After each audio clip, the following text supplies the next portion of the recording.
I don't want to hear conscious rap. So yeah.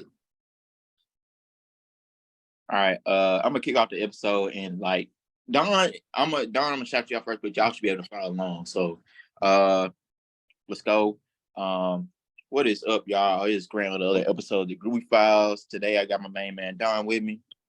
Yo. And for the first time, I think I got Rod. This is your first time on the show, right? Yeah, man. I got Rod on the show with me, and I got also the one, the only, the Oreo Admiral Jabril. What's up? The hip hop head himself too. I'm chilling, man. I'm chilling. Glad to be here. And so today we'll be talking about hip hop turning 50. So one of the first things I want to talk about is like, what are some things that I think one thing this year that they really drove home for hip hop turning 50 is like health. Cause like, for example, we kind of see like more and more legend, like of course, like a lot of our legends have been like passed a little bit early. So there's been much more urgency on like health and things like that. You know, funny thing is like with also, you know, how the Locks were going up against Dipset and shit. And then like after the show, them niggas was outside in the streets doing fucking pull-ups and shit and drinking smoothies. And I was like, man, I ain't gonna lie, I would never guess like Jadakiss Styles P being on that whole like super duper healthy. So like seeing kind of like more unexpected faces kind of like take their health more seriously. It definitely yields a positive impact. And that's one thing is that hip hop is only 50 years old, and thinking about the amount of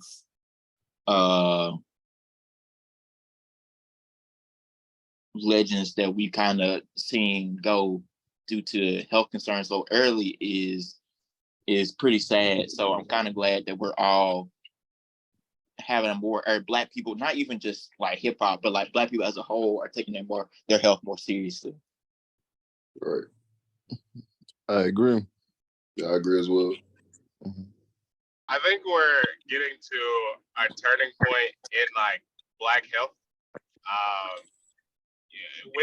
We're in an information age, and we're also kind of in a disinformation age in the same way. But I think for the most part, people are trying to take the best steps they can based on the information presented. You know, because there's so much knowledge out there, some of it may be wrong, but like I really think people are trying to do the best they can with what they know, and it has been enjoyable to see, especially from a Black perspective.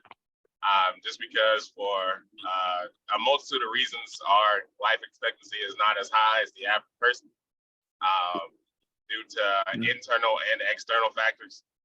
And if we can limit one of those internal factors just based on dieting and exercising and seeing the people most prominent in our community take care of themselves the best way they can, those little things add up into changing a group or a generation. Like it's so many times where my mom would be like, yeah, I started doing this because I seen, you know, some other Black celebrity do this. Like that's just, and then I might do something because I heard my mom talk about it and she liked it. Like it just go from there. Yeah, so like for me personally, like prime example, when Lupe said rappers die too young, like well he took it, but like he basically talked about the overall like aspect of what we've seen from like I'll say like Juice WRLD and stuff like that die at an extremely young age. And it's kind of sad because, you know, like I may not be a fan of the music, but I understand that these dudes were able to convey like a group of people that really enjoyed them. So like seeing that like rappers dying young is kind of like sad in a sense because like you really didn't ever get to see their true potential. For me, I'm a big health freak, so like gym, eating right, and stuff like that. And seeing that like rappers like Grant kind of show like Jadakiss and Styles P doing pull-ups and stuff like that, even to like the funnier aspect, like Rick Ross working out, even though maybe like comedic, at least he's like trying to stay active. I'ma eat it. Ah! But like, it's really enjoyable seeing rappers like, stay healthy because, we appreciate these guys. Like they help cultivate a culture for us when we were young. Like me growing up listening to like 50 Cent, Jay-Z and stuff like that, like that's all the stuff I used to listen to. So like when they're like, they may not be like big influence in my life, but I do take what they say seriously sometimes, because 50 Cent is definitely a health guy. Like he takes his health seriously. Jada Kiss takes his health seriously. Styles P takes his health seriously. Jay-Z talks about health as well. Like just the main aspect will always be health is wealth. So like I never been a big fan of like the multitude of drugs coming into like the rap game, even though they've been around for a minute. But like the fact that people still talk about sipping and stuff like that, I'm like I don't want you guys to go. Like I want these guys to stay here long enough to be prominent in the community and give back to them and even promote more healthy ways to like live. I think that's always been the aspect of like what we should, like how hip hop should be. Of course, convey the message, but also like be prominent in the community to continuously promote that message that health is wealth. So that's always been my thing for me. Yeah, for sure. I always refer to like that Fonte's last album. He had the song called "Expensive Jeans" on it, where he was more so discussing it's expensive to be a Black person, but it's because of the health, the things that how would I describe, like the effects of slavery that we still deal with in terms of our health. And then you get those grown man MCs that are really pushing that, like even the very next track where he talks about like he's trying not to be like his father. Like his father died young, and he's going, they're talking about how his health's the reason that like he died the way he did, and then he goes to the repast and ate the same shit that killed him. You know what I mean? Like, and that stuff is like really powerful, because you look at movies like Soul Food that did the same thing, right? Like, the person, like, the grandma lost their arm and then end up dying, and what they do at the end of the movie, continue eating the same stuff, right? And it's tough it's tough to break those type of curses that we've had since pretty much the existence of Black people in America. But I think that we're at a part of hip hop now where, like I said, that's like a huge focal point. Like even the Nas King Disease joints, like the King's Disease, the idea of, like I said, like people having uric acid levels being high and having gout and things of that nature. Like it's stuff that's very common. And the fact that there's rappers that are now, that are older, that have a lot of knowledge these days, that are kind of discussing those things, like a Lupe, like a Fonte, like a Nas. We're getting to a point where we're kind of getting that really sick, really cool transition. So I'm pretty happy that we're getting to that point, but there's still a lot of work to do. You know what I mean? I think my favorite thing is it's like the old head on the block spitting knives to the youngest. That's kind of how I see it. Yeah, for sure. I'm really happy there's more rappers doing it too. It's like it's getting a little more popular to talk about your health. You know what I mean? Because even for years and years, even like during the Lil Wayne era, it was very easy to talk about like I said, like shout out to the lean man, shout out to my weed man, stuff like that. But yeah, we just get into that point where it's like, damn, like even though Wayne's little spitting crazy, he still goes through these seizures. He still goes through these health issues that we still kind of funny enough. He looks healthier. Yeah, he's been looking better. He's been looking better way better. Yeah.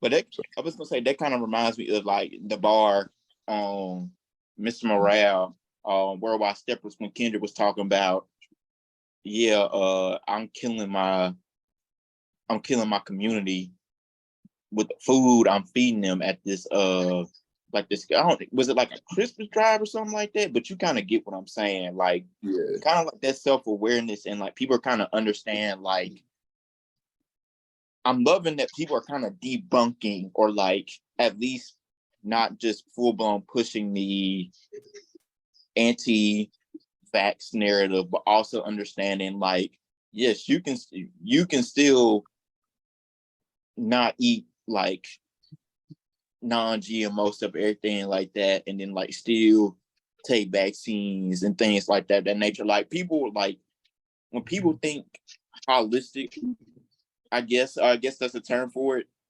Yeah, it I is. know a lot of people kind of get caught up in like the conspiracy portion of it. Like, yeah, I'm doing this because the government is putting blah blah blah blah and all my type of stuff.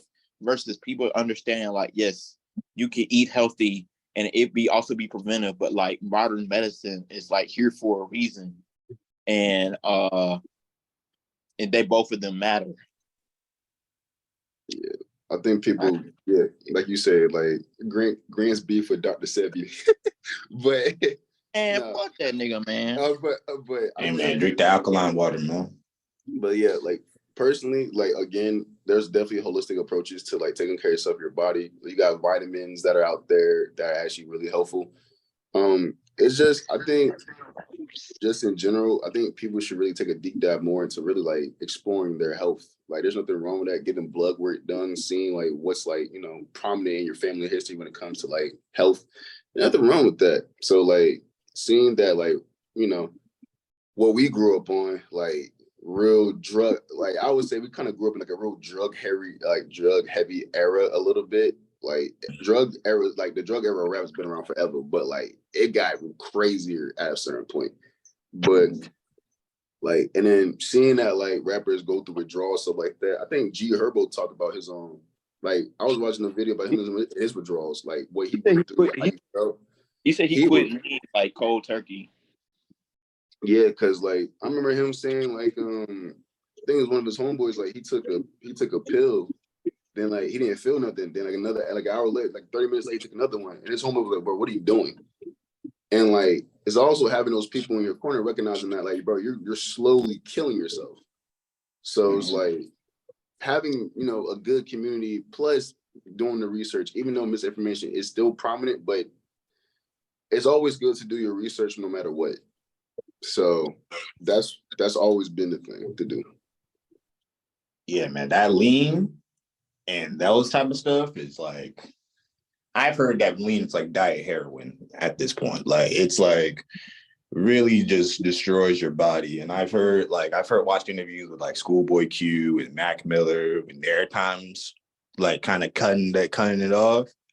And like I said, it's like you would have swore they were like heroin addicts the way they described it.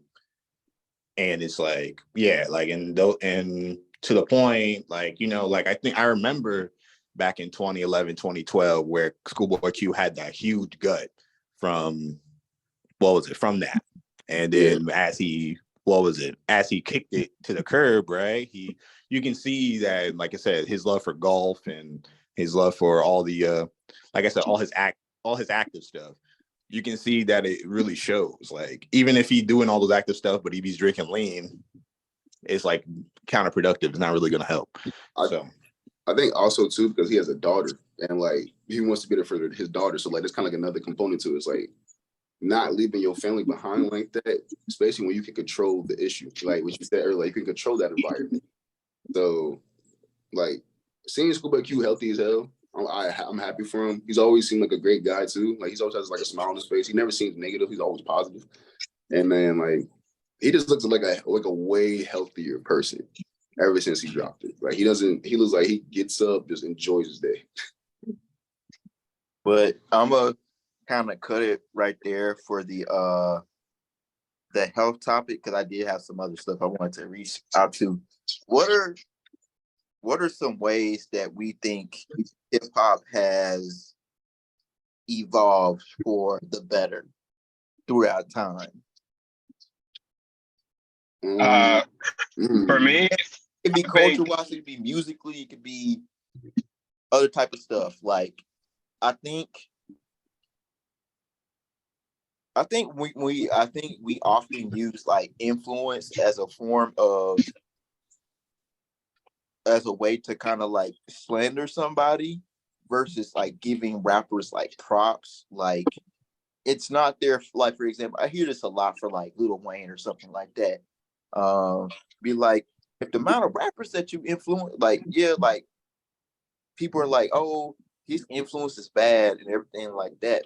But like the amount of rappers that I think that would be stylistically interesting if Wayne wasn't here, it's kind of like it kind of takes a dive down, you know. Like I think we often just use influence to slander rappers instead of give them everybody props.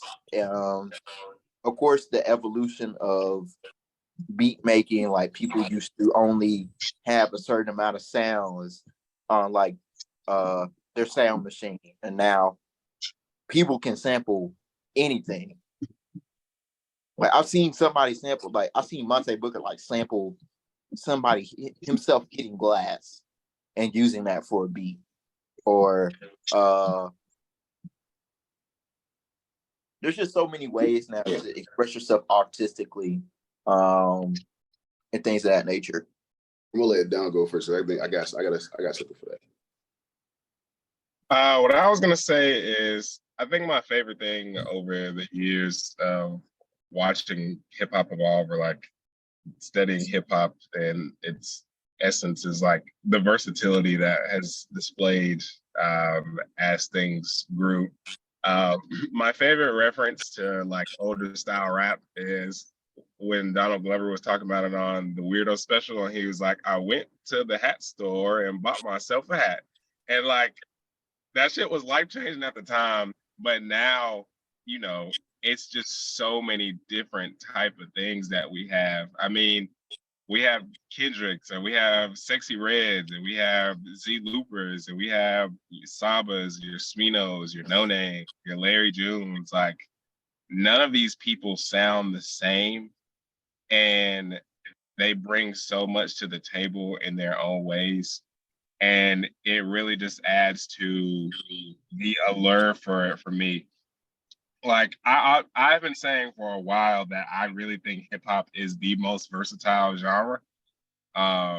Just because from the type of rappers there are, to the type of beats people rap on, to the way that producers will sample absolutely anything. Like you made the Monte Booker example, or like I've listened to Japanese jazz albums because niggas sampled something out of that, and I found that out, and I thought that was crazy as hell. Or like they'll take random sounds or random sounds from like a really old country song in the 40s, like that type shit. And I think that is just like, that's really crazy to me. So yeah, like for me personally, it's always been about like, I've been a bit beat guy for like the longest. So like hearing instrumental samples, stuff like that's always been amazing for me, especially like the deconstruction and reconstruction of it. So it's like kind of seeing like where they got it from and to how they built into it. Cause like I grew up listening to, my favorite producer of all time is Madlib. So it was like him saying, oh yeah, I just use an iPad and made beats is crazy to hell. So the fact that so many producers nowadays are like really taking the time to really sample things, and really kind of like shows that, yeah, back to Don's point, versatility. Like seeing so many producers sample certain things and everything like that. Like I started listening to like, yeah, Japanese pop like in the 1980s, like alternative music, because there have been producers who would take, you know, take that music, change it up a little bit. And I'm like, yo, what the hell? I'm like, these guys really are doing fantastic work and like really showcasing their ability. Like I said, I'm always appreciative of being innovative. Of course, you know, innovation, you're gonna have hits and misses, but I'd rather you like shoot the shot to see if you can do something with it than never take the shot at all. So I'm happy that like the versatility of producers, curating certain things are like, it's been very prominent now, and I'm always appreciating that. So like Dangerous Duranger, I like his beats. Like even though like he kind of falls in that Alchemist tree, I kind of like the way like he does his own like his own like way. So like to this day, my favorite beat by him would be Rex Ryan. That shit is crazy. That beat is fucking crazy. I'm like, yo, what the fuck? That dude, man. Bro, he hit that beat. I'm like, what? Like even the beat he did with Sauce Walker, that shit was crazy. So it's like he's one of those dudes where like I'm really appreciative, like, you know, him getting the tutelage is the most important part though. Him learning through Alchemist and other producers to really formulate his own sound has always been like something I appreciate for like old school producers to new school producers. So that's kind of the versatility aspect that really sticks out the most. Yeah, to piggyback off you with the Derringer, like it's like, okay, remember in Tana Talk 3 where, you know, half the beats were Alchemist, half the beats were Derringer. I couldn't even tell who did what. Exactly. Like it was so like they were so embedded because I feel like Alchemist also appreciated the process of how Derringer made his beats. So that's where he really get the rubber bands away. He'd be like, you know, I've done this back in the Mobb Deep era. I've done this before. But the fact that he turned like something that Alchemist may have done and then turned into a whole style, that's wonderful. But it's even better too, because he did it with a perfect group. When he had that beat with like for Race Round, well, Come With a Machine, Rock Marciano, West Side Gun, like he did it with a perfect group of people. For sure. Yeah, so right. They don't give a damn. They don't give a damn. Like, yeah, they gonna rap over it. They gonna find a pocket. They gonna find an instrument. Like it's like, and that's beautiful. That like, there's a lot of things I like to talk about with the evolution of hip hop and rapping and stuff like that. Because just like that, like there's like, you know, when they talk about like the drumless beats, right? They usually like rappers. What I noticed, because when I talk to a couple of rappers, they're not even worried about the drums. They're worried about, okay, there's like, you know, everything kind of has a 4 count or everything has an 8 count and things like that. They are going to worry about instrumental. They're going to rhyme about a certain part of the instrumental. Like someone's going to rap over the guitar. They're trying to, and then even if find that pocket, they're trying to find that pocket. Once they get to that pocket, it's like, okay, I got it now. Exactly. Exactly. And it'll be, and you know, at times, like say there are drums in the song, it may sound offbeat. But it's like if you really listen to like how they're trying to interact with the instrumental, yeah, it's like, yeah, they're on beat. Like that Doom was known for that. Even recently, like Billy Woods, I see like it took me a long time, like about 10 years, to really realize that, okay, yeah, this guy is rapping on beat. Or even all of Doom's kids, like the Earls and the Mavis and all that, they approach those tracks in a similar way. But I think the most beautiful part about hip hop when it comes to the evolution is that it's one of the only forms of, it's like one of the only careers that people who are convicted felons, people who are, like I said, who may have been career criminals, and they want to go ahead and get clean. They want to clean up their lifestyle, clean up their money, clean up what they need to do. They will invest it in a record label. They'll invest it in in their own careers. And that's just wonderful because, like I said, like I can only imagine you trying to file a file application and you just have to submit that you've been a felon or you have been charged with something and things like that. But it just seems like when you're MC and it's like, okay, I have this skill. How can I do it and commodify it? You can go to a label, but even then you don't even need to. You can be your own machine. That's what people like Jay-Z did. That's what NBA Youngboy does. That's how Roddy Ricch first got his wave. Like they just uploaded their songs to YouTube, get millions of views, and then they even have a standing with the label. Or even that's how Nipsey did it. Like Nipsey sold his CDs for how much? $100? Was it $100 when he did it? Yeah, what was it? Sold his CDs for $100 outside the streets of LA. You know what I mean? And it's like, it's just wonderful to see that, like I said, like somebody who may not be able to conventionally get a job in a certain industry, but they can go to rap, they can go to hip hop, they can go to the culture, and then people are going to support them if their music's dope or if someone resonates with it. And like I said, they don't even necessarily need to go to a machine. They can just do it themselves. Go to make a living. And that's one thing I want to like mention now is like, with all the critiques and everything like floating around about like hip hop being dead and things like that, I think it's not necessarily that hip hop. I don't think hip hop is dead, not at all. But I think it's more so hip hop now.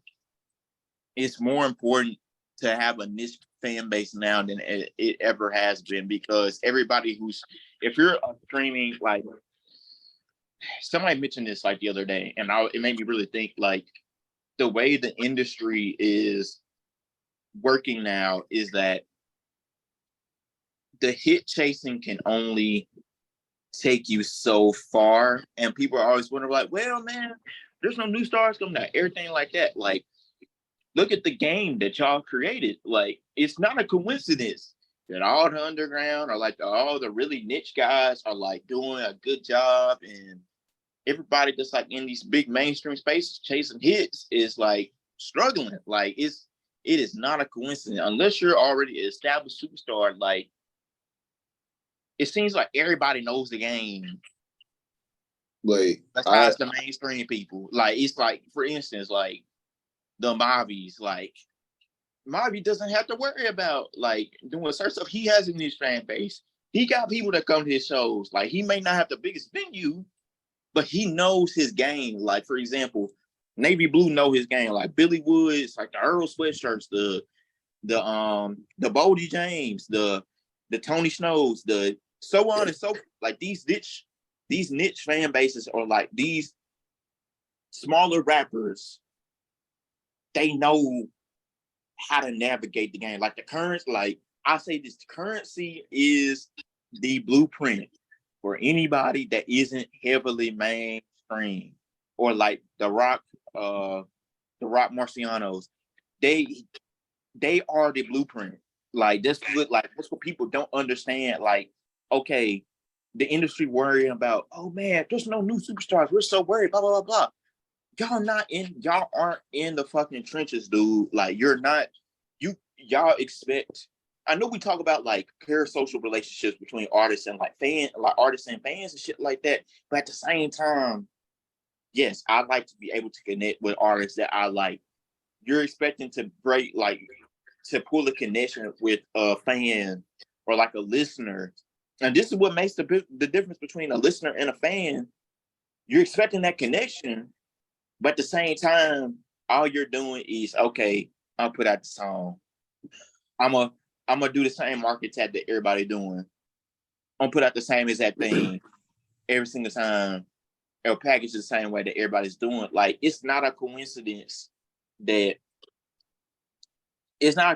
like the mainstream is in the state it's in, while everybody else is doing good or like doing solid. Like, if you get what I'm saying, like it doesn't lie. Like, the problem is right there.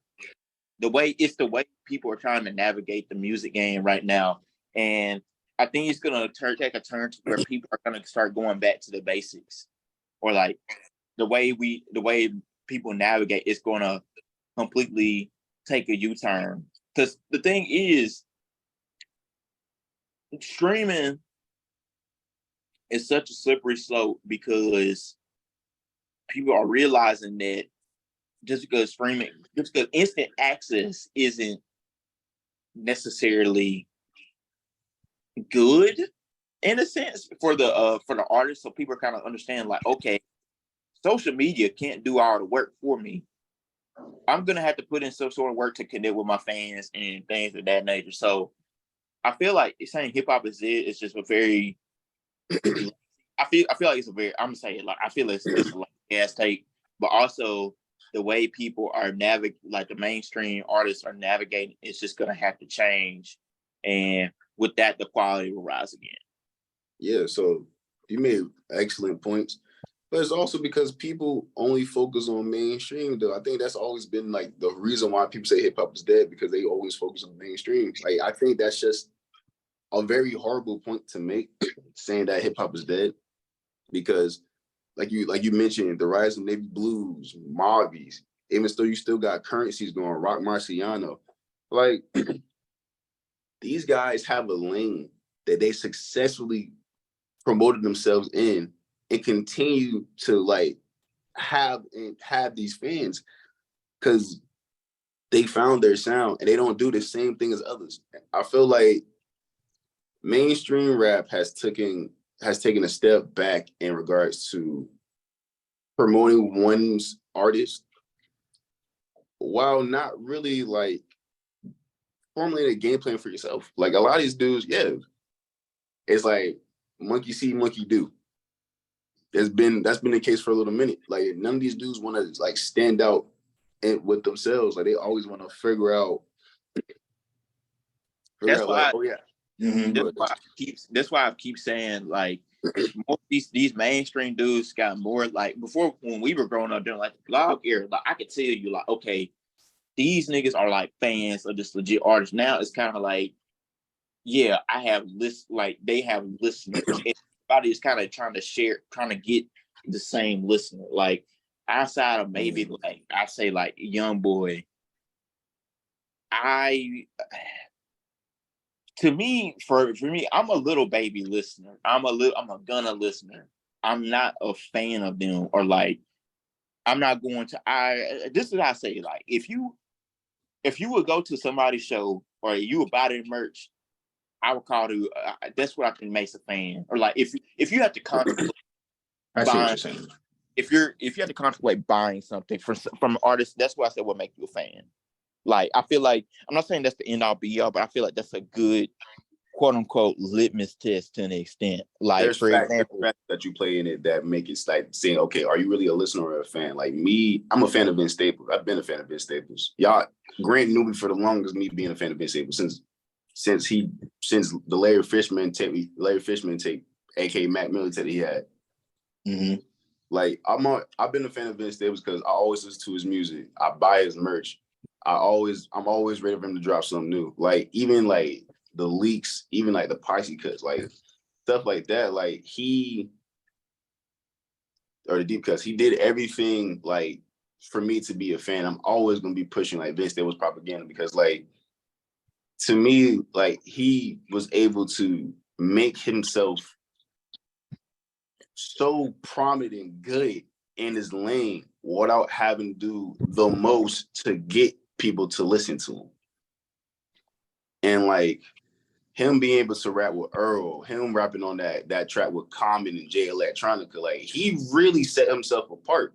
So when we go back to the blog era, that's one of like he's my favorite rapper from the blog era for that simple fact, because all he did was rap. And the thing is, he don't mean rap is just a job to him. Like, but even if it's a job to him, he's just so naturally gifted at this rapping shit that like he can go anywhere and he'll have that niche fan base because like they all know it.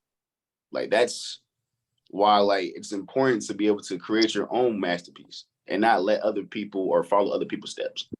So yeah, we need to put more stock in originality when it comes to the best and in terms of the best out and the best around or even the greatest of all time. Originality is a big deal, but unfortunately we're in that type of era we're in that type of situation where it's like even like say like the label pushing, like they're gonna go ahead and say, oh, this is what this person's doing. Maybe you should do the same thing, or this TikTok video is going viral. Like I think there was those two girls that were running around in that TikTok video, and everyone was getting pissed off about it.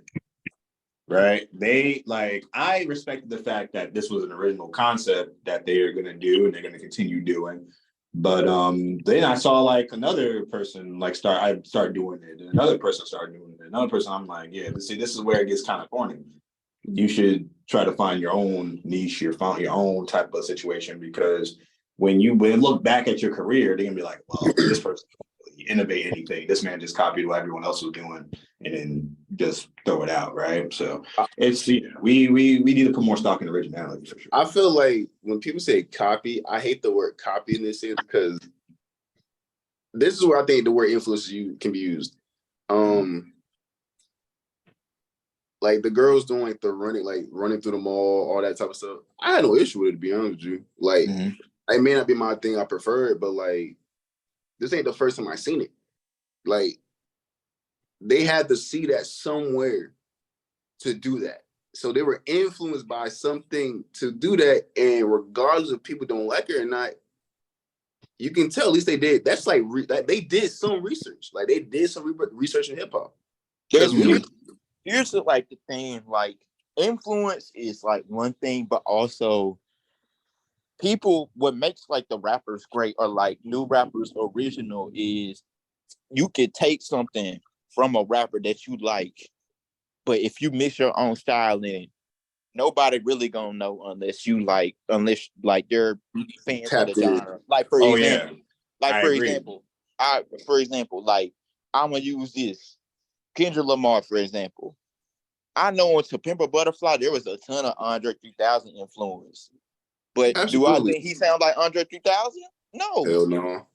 Like that's what like for like there's ways you could take from a certain rapper and or like you can have influence by a certain rapper, but also you can sound nothing like them. For example, like Chief Keef, whenever he came out, like with his Sorry for the Wait and everything like that. A lot of people would have not pointed out unless you like follow hip hop like that. A lot of people would never pointed out that on a lot of his stuff, he is very Wayne influenced, like very Wayne influenced. But like a lot, but when finally Rich came out and everything like that, I could not tell you. I don't like back then before like being like a super duper like hip hop nerd. I couldn't tell you who Chief Keef. I thought Chief Keef was just like this brand new original artist, nothing like that. I was like, nobody sound like Chief Keef right now. Nobody. But like you can't say he's an original artist though, because like as much as like we know that he was like influenced by Wayne. Look what he was able to do. Like it's a whole matter of like, okay, it's the way you spin it, bro. That's my whole thing. Like you gotta influence. The difference between influence and copying, or like homage and copying, is like if, like for example, Lupe, one of his biggest influences is Nas. Like he was a very Lupe has done that. Like he has stated a million times that his biggest influence is Nas, or one of them. When you listen to Food Liquor or The Cool, you don't hear Nas. You hear Lupe. You hear Lupe. But you can sense like the influence. Like you get what I'm saying. So it's just kind of like people can take from certain rappers or like influence from certain rappers and still not fully sound like that's what different. That's honestly what makes it great. And that's where I kind of great. Yeah, I think people that's what I say. People get confused with copy and influence way too much. Like for me, you know what's the funniest thing when somebody talk about copying? Ghostface Killer and Action Bronson. Like that comparison always killed me, man. Because Action Bronson dead ass like copied Ghostface, like band for band copied him. And that's why when Ghostface made that video with him playing that nice Jasmine's in the background going off of Action Bronson, because like why, like you real deal trying to copy Ghostface. That's copying. But like can I interject real quick about that? Go ahead. I've always thought, like I was always able to tell the difference. I always thought the vocal tone was very similar. And there was even like a Vlad interview where Ghostface thought like he was rapping on one of those tracks. Like he was trying to rap, like he was saying that he was like, when did I rap over this? Like, oh yeah, right. And what made it bad, what made that situation bad was that when he went on, I think it was like ESPN or some type of sports podcast, and people were fine with Action Bronson rocking. Like they let him rock for a long time. He was making his own type of shit, right? And then when he went on and said, yo, Ghost ain't making music like this anymore. Oh, yeah. That's when it became like, yo, bruh, what's wrong with you? We just let you rock for about 5, 6, 7 years with this cadence, with this style. And then you're gonna go ahead and disrespect the person that literally is getting you a check. Like you copy from, like literally. And then he had to start getting a little more original. He had like his albums afterwards had to like deviate from that. Like he said, what he say on the Corniche track with Rock Marciano? Like he said, what was it? He pretty much said he disappeared after that. Like he had to disappear a little bit after dealing with that situation. Like, and it's just like he had to become a little more original in his sound after that. Because he got the fire light up his ass. So it's like, yeah, he couldn't. Yeah, and I think, like I said, it's always the difference between actual influence and copy. Like that's copy. But like influence, like again, like Grant stated, like Lupe Fiasco, he made like Lupe Fiasco's biggest influence is Nas. But when you listen to Lupe, see, you know, the only reason why you can make that comparison so crazy is because look at the wordplay. Like that's very similar to Nas, but you don't really hear Nas. So that's like the originality is always going to be there for Lupe because like he made that for himself. Like he made like see how he was able, like the cadence that Nas was able to have, plus like how he was able to formulate these bars, stuff like that. But like even in that aspect, Lupe was like, I'm gonna do this shit for myself, nigga. What? Food and liquor? Crazy. Yeah, for sure. Yeah, crazy. Man. Even Common, like not Common, Ludacris. Ludacris came in like in the height of his career and looked at Common and pretty much like bowed to that man because he was like, yo, I modeled my entire style after him. But you couldn't tell me like when Ludacris was out that he was like, oh, this is a common copy. I'm not gonna lie to you. This is my first knowledge of hearing that. Yeah, like I think he went on in the height of his career. Like it was like some interview. I could probably link it to you. And he pretty much like came to Common and was like, yo, you know, I pretty much modeled my style after you. You know who like Luda kind of like? It's the two rappers he reminds me of, to be honest with you. You remind me of Redman. I can see the Common comparison, but the Busta Rhymes comparison is also crazy too, though. I can see the like, Redman. Yeah, like I was gonna. Yeah, what Jabril said, I can definitely see the Redman comparison because he's kind of like he's just as wacky and like kind of animated as Redman to me. Like yeah, like to me, he reminds me of Busta Rhymes because like I love how like people really don't, and I hate to say this, but people really don't like never used to pay attention to Busta Rhymes in the 90s like that. That nigga was hilarious. Busta was underrated, man. He just overall, like he been in the game for so long. Like I watched a show of his not too long ago with the Nas and Wu-Tang tour that was out. And he still sounds like he was performing in 2005. You know what's so crazy? You know what's so crazy about that tour? I'm going to that concert. Mm-hmm. I can't wait to go, bro. I gotta get if Raekwon's there, bro. I gotta get him to sign my Purple Tape vinyl. Yeah, yo, son, that'd be lit, bro. Like I say, yeah, there was like 100,000 people at where I was. I had to go to the Hollywood Bowl for that, but it was just like, yeah, I was just able to see all eight members. Like, well, most of the members still alive and well. Like I think like Method Man just left the BET Awards to come to the concert. At that point, when I went there, it was a really good show, man. It was a beautiful show. I really wish Redman was a part of Wu-Tang. I think it was just an associate. I was kind of sad when I didn't know that when he wasn't a part of. I was sick. Wait, who was it? Redman. Redman was never part of. Oh yeah, Redman. Yeah, I was so sick. Like he fits the bill so perfectly. But I'm happy. Yeah, he does fit with me. But yeah, like I guess like Ludacris. Oh, like I didn't know that either. Like his influence was Common, and then like. Him being a cartoony dude like Redman, Busta Rhymes kind of lane. I like he figured out a very, very great lane for himself. So I think he's a legend. With that, man. He's a legend in the game as much as people don't kind of like say, you know, I like that. Like he's a legend to me.